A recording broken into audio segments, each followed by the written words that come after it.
Renato Gaúcho apresenta A Força do Amor.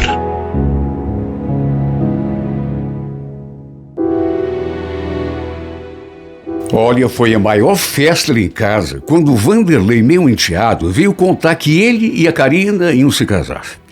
Ele já tinha conversado com os pais da menina, já tinha pedido a mão dela oficialmente, tudo como manda o figurino, e já tinham inclusive marcado a data. A Vera, minha mulher, mãe do Vanderlei, ficou feliz demais. Imagine se não ia ficar, né?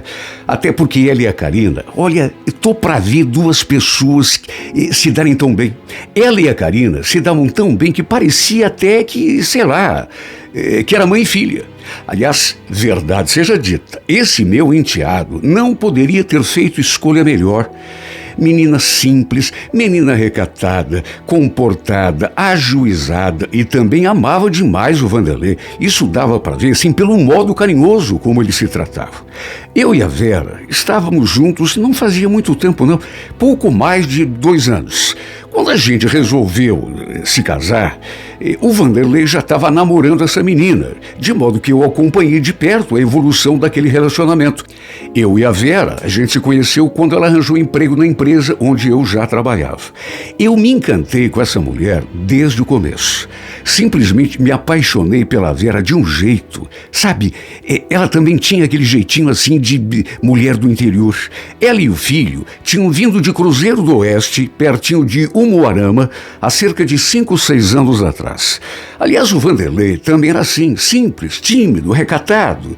Até onde eu sabia, a Karina tinha sido sua primeira e única namorada, de modo que ele não tinha praticamente nenhuma experiência com mulher. Tudo o que ele sabia tinha aprendido com a Karina. Tudo o que tinha feito na vida tinha sido com ela. Aliás, eu tive uma conversa com ele justamente sobre isso um dia. Algum tempo depois que ele veio me contar que tinha marcado a data do casamento, eu aproveitei que a gente estava ali sozinho em casa e puxei o assunto. Escuta, Vanderlei, você não tem medo não de se casar assim tão novo? Medo? Ué, por que, Cido? Ah, sei lá, né? Você nem aproveitou a vida ainda? Você tá com quantos anos? 23, 24? Você não acha que ainda é muito novo para se prender assim a alguém em definitivo? Mas eu e a Karina, a gente se ama, Cido. Não, eu sei que vocês se amam. Não estou dizendo o contrário. Só que pensa bem, ela é a única menina com quem você ficou na vida. Ou você já beijou outra? Não, né? Então, você não acha que deveria provar umas coisinhas diferentes antes de ter certeza de que é mesmo com ela que você quer se casar? Passa o resto da vida? Eu, por exemplo, antes de casar pela primeira vez, eu tive um monte de namorada. Ele não falou nada. Ficou bem quieto, me olhando assim em silêncio, como se estivesse tentando entender onde que eu queria chegar. Na verdade, nem eu sabia. Eu comecei aquela conversa assim, sei lá, eu gostava demais desse meu enteado. A gente sempre se deu bem, mas isso desde o primeiro instante. Desde que eu e a mãe dele começamos a nos envolver, que ele deu a maior força e me recebeu melhor do que eu imaginava na sua casa quando eu e a Vera decidimos morar juntos. Eu pensei que ele fosse botar areia, não aceitar muito bem, afinal de contas, sabe como é, né? O pai dele ainda era vivo, continuava morando lá em Cruzeiro do Oeste, e eu pensei que ele não fosse aceitar, só que não, pelo contrário, ele me recebeu super bem, de modo que eu tinha uma estima muito grande por ele, o considerava como se fosse um filho, e é justamente por isso que não entendo por que comecei aquela conversa. Eu devia, na verdade, era bater palmas pelo fato de ele e a Karina se darem tão bem, se respeitarem, se amarem, coisa que é muito raro hoje em dia. E a gente sabe, né? Principalmente sendo os dois assim tão novinhos. Só que não. Sei lá de onde tirei aquela ideia. Comecei aquela conversa e não parei mais. A certa altura, vendo que ele não falava nada, eu dei assim uma cutucada. Você quer saber de uma coisa? Eu acho que eu vou te levar num lugarzinho aí para você conhecer umas coisinhas diferentes. Depois você me diz o que você achou. Lugarzinho? Mas como assim, Cido? Que lugar? Na hora você vai ver. Não vou falar agora, senão estraga a surpresa, né? Ou então você vai pular fora. Mas deixa comigo que eu tenho certeza que você vai adorar. Quando a gente chegar lá, você vai ver. Eu, sinceramente, não sei o que passou pela cabeça desse rapaz. Se ele desconfiou de alguma coisa, se ele fez alguma ideia sobre o que eu estava querendo dizer, mas o fato é que eu botei na cabeça que ia levá-lo a uma boate que eu conhecia e não tirei mais aquela ideia da mente. Tinha umas meninas lindas que trabalhavam ali. Eu já tinha, inclusive, frequentado aquele lugar algumas vezes, mas depois que me juntei com a Vera, claro que nunca mais fui. O Vanderlei não tinha muita experiência, como eu já falei. A única mulher com quem ele tinha se relacionado, pelo menos até onde eu sabia, tinha sido a Karina. Achei que ele devia ir, sei lá, experimentar uma coisa nova, para ter certeza do passo que estava dando. De qualquer maneira, seria uma espécie de despedida de solteiro para ele. Por uma questão financeira, não haveria casamento na igreja, apenas no cartório. E a data não estava distante. E não me perguntem por quê, mas botei na cabeça que queria dar aquele presente por meu enteado, que seria aquela despedida de solteiro. Eu falei que ele não podia contar nada para ninguém, muito menos para a mãe dele ou para a noiva. Imagine. Ele já estava desconfiado, como se já soubesse. E quando encostei o carro na frente daquela boate, eu percebi que ele ficou assim meio com o pé atrás. Perguntou que lugar que era aquele, eu desviei o assunto, dei uma disfarçada, falei que era um bar como qualquer outro. Aí ele quis saber se eu tinha o costume de frequentar aquele bar. Falei que não, mas que um amigo tinha me indicado. Claro que ele sabia muito bem que devia ser uma boate, porque bobo assim ele não era. Apesar de ser um rapaz do interior, muito tímido, muito recatado, também não era trouxa, né? Ele não queria entrar. Verdade seja dita, eu tive que insistir demais para que ele entrasse. Falou que a Karina não ia gostar se ficasse sabendo, que a Vera também ia ficar brava, que a gente devia sair dali. Mas eu insisti, falei que ninguém ia ficar sabendo, a não ser, é claro, que um de nós contasse. Mesmo assim, ele não queria sair do carro. Olha, precisei insistir um monte para fazê-lo me acompanhar. E mesmo lá dentro, eu percebi que ele não ficou nem um pouco à vontade. O Vanderlei também não era muito de beber. Tomava um outro copo de cerveja comigo de vez em quando eu inventava de assar uma carne na churrasqueira lá de casa, mas era coisa assim muito rara. E nesse dia, no que entramos, já pedi 2 bebidas para a gente tomar. Havia, naturalmente, algumas garotas com pouca roupa circulando ali pelo local. Eu notei o olharzinho dele para cima delas. Dali a pouco, inclusive, uma delas fez um showzinho de striptease e o Vanderlei, eu fiquei de olho cuidando dele.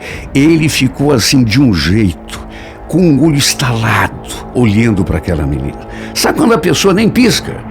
Aquela devia ser a coisa mais nova no mundo para ele. Repito, sua noiva era a única menina com quem ele tinha se relacionado. Ele nunca devia ter botado os pés num lugar como aquele. Imagino como deve ter ficado a cabeça do menino ao ver aquela garota e fazendo aquelas coisas ali, tirando a roupa e dançando daquele jeito provocante ali no palco. Ele estalou o olho, nem piscar ele piscava. Depois que o show terminou, perguntei se ele tinha gostado da apresentação e ele só balançou a cabeça em sinal de concordância. Claro que tinha gostado. Imagine se não ia gostar. Estava noivo, amava a menina, mas era homem. E qual é o homem que não gosta de assistir um showzinho de striptease, pelo menos de vez em quando? Enfim, o fato é que entre uma bebida e outra, eu percebi que ele foi se animando, ficando mais à vontade, e acabei chamando uma daquelas garotas ali para perto da gente. Olha, no que ela se aproximou, eu cochichei no ouvido dela que o meu enteado estava de casamento marcado, que estava ali para fazer uma espécie de despedida de solteiro, que era para ela dar atenção a ele. E ela já foi concordando e pedindo uma bebida. E não saiu mais de perto desse menino o resto daquela noite. Ficaram ali conversando, até que no fim, para resumir, ela acabou arrastando o meu enteado para dentro de um daqueles quartos. Era uma menina bonita. Gleice era seu nome. No começo, o Vanderlei até tentou resistir, verdade seja dita, mas no fim acabou fraquejando e foi lá para o quarto com ela. Claro que eu paguei a despesa toda. Era meu convidado, inclusive o programa que ele fez com aquela menina. Naturalmente que eu fiquei ali na mesa, bebendo e esperando que ele voltasse lá do quarto. Olha, ele tinha bebido, mas não o bastante para ficar bêbado, de modo que depois não poderia colocar a culpa na bebida por ter ido para o quarto com aquela Gleice. Foi porque quis, e pela cara dele quando voltou, devia ter gostado de se deitar com ela.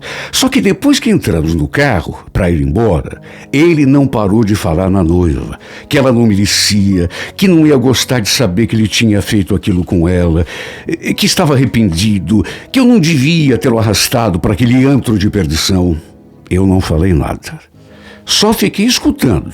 Repito, eu queria que ele experimentasse uma coisa diferente antes de casar. O que eu não imaginava era a consequência que toda essa história teria depois. Olha, foi a pior possível. Eu acho que o Vanderlei deve ter tido uma crise de consciência. O arrependimento deve ter batido fundo. E já no dia seguinte, ele acabou contando tudo para a noiva. Os dois conversaram e ele confessou para ela que tinha ido àquela boate. E, para piorar, que tinha se deitado com aquela garota. Bom, até aí tudo bem. O problema foi que ele botou a culpa em cima de mim. Contou para a noiva que tinha sido eu que o arrastei para aquele maldito lugar.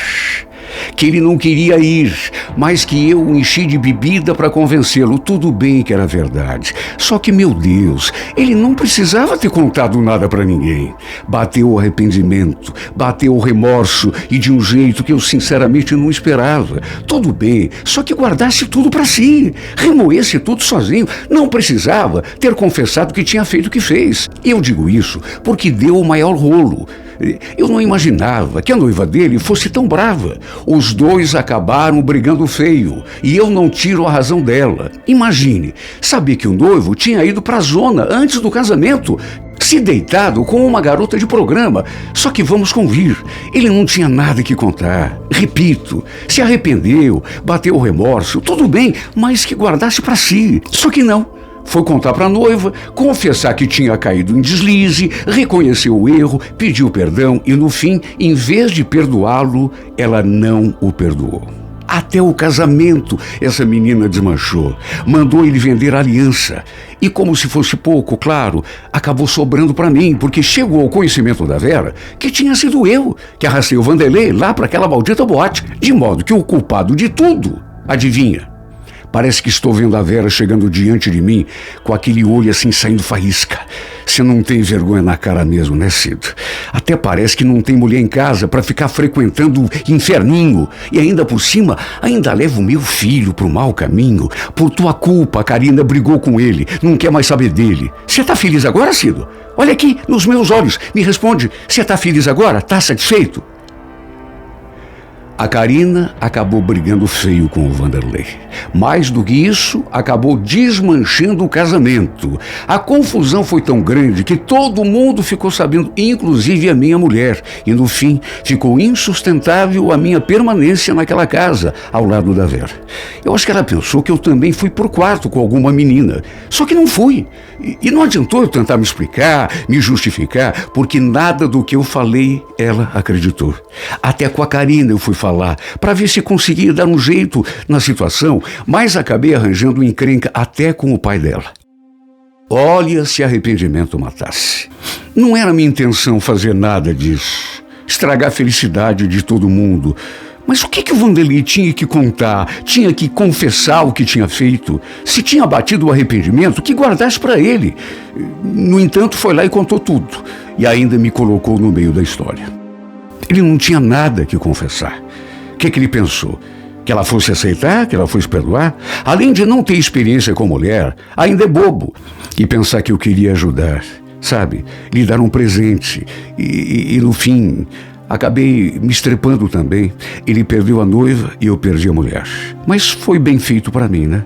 Quem mandou? Eu não tinha nada que me meter na vida de ninguém, dar presente para ninguém. Não tive a intenção de prejudicá-lo. Pelo contrário, e no fim, acabei com a felicidade de várias pessoas de uma só tacada. Inclusive a minha, repito. Como eu rezo para que aqueles dois se acertem. que a Karina perdoe o meu enteado, que entenda que ele não teve culpa de nada e os dois acabem se casando, como era o planejado. Do mesmo modo, como também espero que a Vera escute seu coração e me dê pelo menos mais uma chance. Não fui pro quarto com nenhuma mulher, juro que não. Eu fiquei lá bem quietinho, tomando a minha cerveja e olhando o movimento, só isso.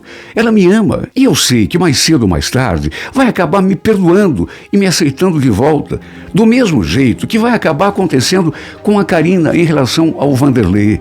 A gente errou, principalmente eu, que era o mais velho. Eu reconheço isso, tudo bem, mas todo mundo está sujeito a cometer um deslize, ou será que não está? Não existe ninguém perfeito nesse mundo. Que atire a primeira pedra quem nunca errou. Quem é que se habilita? Atire a primeira pedra quem nunca errou nessa vida. Mas e aí, você gostou da história de hoje? Espero que sim. Então, dá só uma olhada nesse livro aqui, ó. É uma coletânea de algumas das melhores histórias que eu já contei nos últimos 30 anos de carreira no rádio. E se você gosta de não apenas ouvir, mas também ler histórias de amor, eu vou sortear 8 exemplares desse livro aqui nas próximas 4 semanas. Para concorrer, é só comentar as histórias. Dizer o que você achou da história, dos personagens, se você gostou, se não gostou. Comentar esse novo formato que a gente está utilizando para contar as histórias de amor aqui no nosso canal. Dizer o que você pensa, dar a sua opinião. Sabe por quê? Porque a sua opinião para a gente, para mim, para a Ilci e para o Davi, que é o nosso grupo que faz as histórias, que prepara para vocês assistirem, nós temos a sua opinião em altíssima conta. A sua opinião é super importante para a gente desenvolver um trabalho bacana de contar histórias de uma maneira assim sempre melhor para você ficar feliz, tá bom? É por isso que a gente precisa da tua opinião, que você curta, que você compartilhe e, sobretudo, que você dê a sua opinião sobre as histórias e sobre o nosso modus operandi, que é um pouco novo, que a gente está tentando contar histórias assim de uma maneira um pouco diferente. E é claro, quanto mais histórias você comentar, mais chances terá de ganhar. Aliás, se você passou a me acompanhar há pouco tempo, não esqueça de ver todo o material que já foi publicado antes de você entrar. Garanto que tem muita história emocionante que você não viu ainda. Tem mais. Quem ganhar um dos exemplares aqui do livro com as histórias de amor vai receber na sua casa, more onde morar, sem nenhuma despesa. Viu? O presentão vai chegar na sua casa. Agora, tem que curtir, compartilhar e, sobretudo, comentar, porque vou repetir, a sua opinião sobre o nosso trabalho é uma coisa super importante para a gente. Tá bom? Posso contar com você? Até mais.